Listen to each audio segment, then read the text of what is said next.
بسم الله. halkan waxaan kaga hadlayaa shir jiraayad aan ugu tala galay inaan kaga warramo arrimihii jeelka iyo xabsiga iyo xadhig lama odhan karo afduubkaygii sanadda socotaan aniga waa la soo afduubay waxa lagu tuntay xorriyaddeydii waxa lagu tuntay sharaftaydii waxa lagu tuntay qiyamkaygii wax kasta oo aan xaq u lahaa baa laga qaaday xadhigaasna wuxuu ahaa mid xaaraan ah oo baadil ah oo aan geedna loogu soo gaban oo cadowtinimo ah oo argoosi ah ayuunbuu ahaa sababtoo ah magaalada anigu aan joogay ee haddii aan dembi galay aan ka galay ee haddaanan dembi gelin aanan ka gelin ee aan ku noolaa waxay ahayd magaalada madaxa labaad ee Somaliland waxay lahayd hay'adihii sharciga nooca yihiinba maxkamadihii bileyskii jeelkii ciidankii asluubta kii nabad sugidda hay'ad kasta oo dawliya way lahayd xaq waxa loo lahaa in la soo maro sifo sharciya oo la igu xidho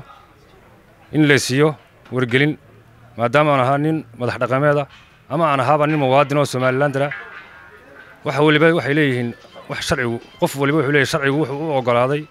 oo u qoray bay leeyihiin taas waa taa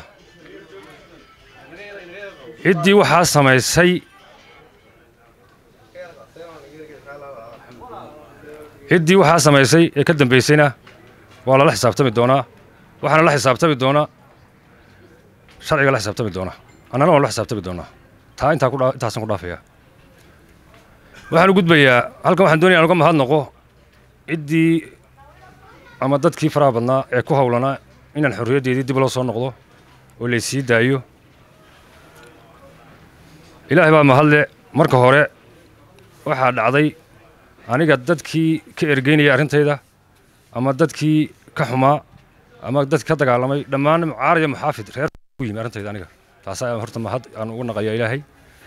sababtoo ah mucaaradkayaga iyo muxaafidkayguba arrintayda way ka qayb qaateen sida wasiirka caafimaadka oo kale xasan ismaaciil yuusuf cali maxamed waran cadde siciid sulub axmed cabdidheere rag fara badan oo kale oo wasiiradii hore ee dowladdii hore ka tirsanaa sida awil cali ducaalo kale oo xagga muxaafidka ka soo jeeday oo ka ergeeyey baa jira arrintayda aniga oo ina biixi iyo dowladda madaxweynaha u tegey waxaa jira qaar dibadaha uga soo dhoofay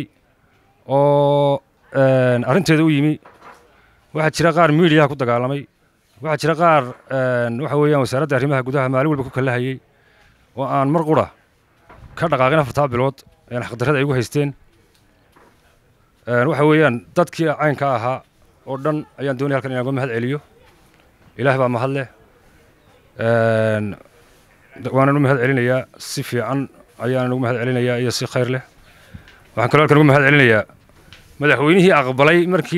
markii xaqdarrada aan ku xidhnaa loola tegay ee leeyahay ninkan maxaad ku leedin waa ka gardarantihiin xana kuma haysataan aqbalay ergada ka aqbalayna waan uga mahad celinaya arrintaa sababta waxa la yidhi qofku haddaanu mahadnaqin oo dadka u mahadnaqin ilaahayna uma mahadnaqo taasuna waa taa halka kale waxaan mahad celin uga dirayaa saddexda taliye ee xabsiga haysta ayaan uga mahad celinayaa oo si wanaagsan iyaguna ila dhaqmay taas waa taa markaan mahadnaq intaa kaga gudbo waxaan u gudbayaa annagu hadallo badan baa la su'aalayay intii la soo daayey oo ay qaarigu lahaayeen reerkiina wuxuu samaystay jabhad waxaan leeyahay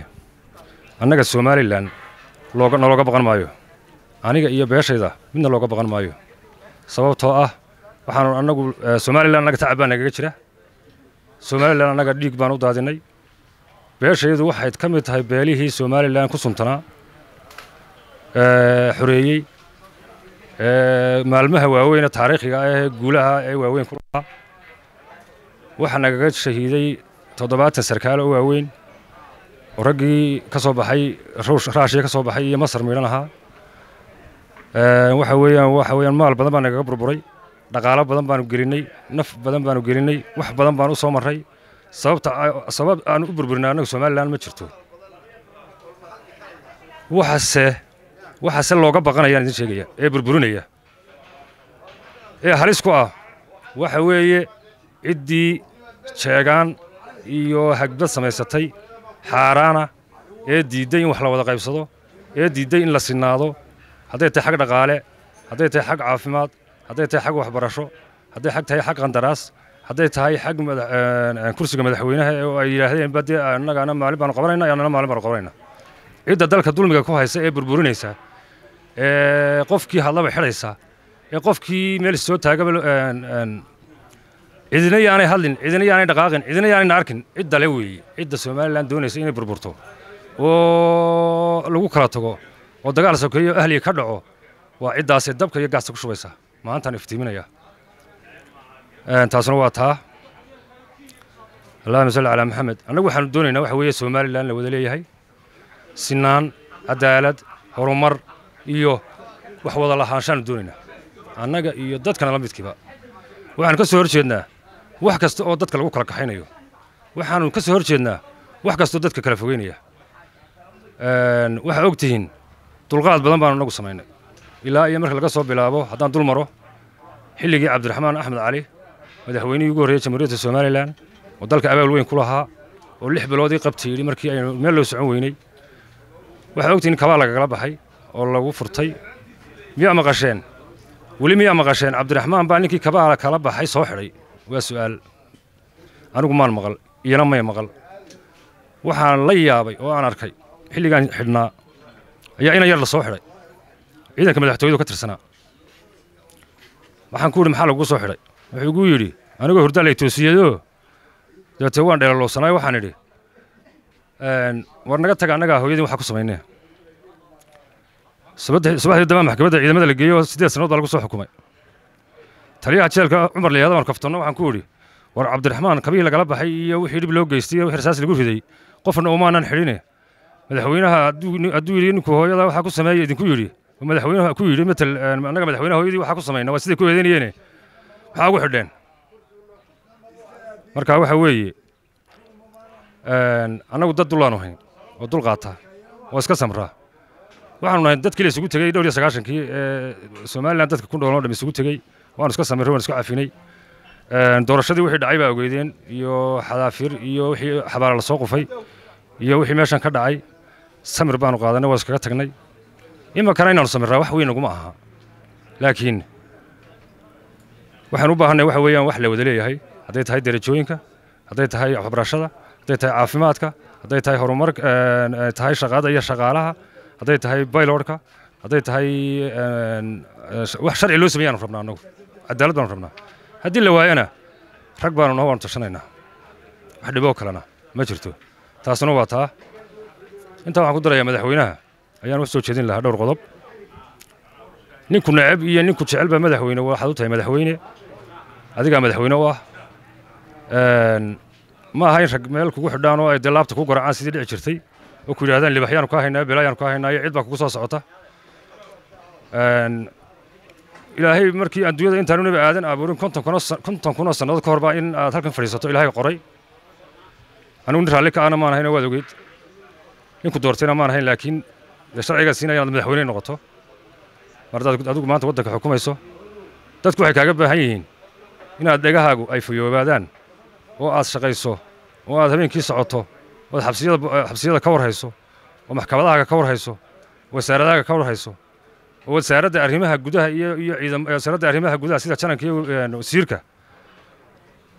aad la socoto waxa ay qabanayaan oo ay dalka ka samaynayaan ma aha in dalka hoostaada dadka lagu dulmiyo ma aha dadka in lagaga argoosto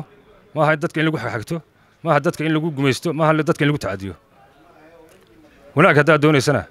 wanaagu dadkoo dhan buu deeqaya midku nacab iyo midku wanaagsanba inaad u tagto oo u lugayso oo halkiisa ugu tagto ayaa qurux badan oo aan kugula talin lahaa ilaahayna taas kala xisaabtamaya intaa wax ka badan ku odhan maayo waxaan ku soo gunaanadayaa arrinta caare ayaan maqlayay hadalhaynteeda horta caare wixii ka maqani aniga way iga maqan yihin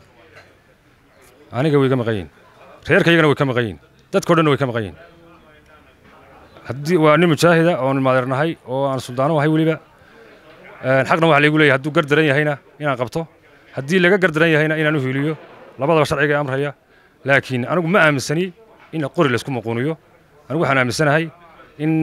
la wada hadlo in laysu dulqaato in la samro in waxa weeyaan waddo saxa dalkan lagu wado in dadku isu tanaasulo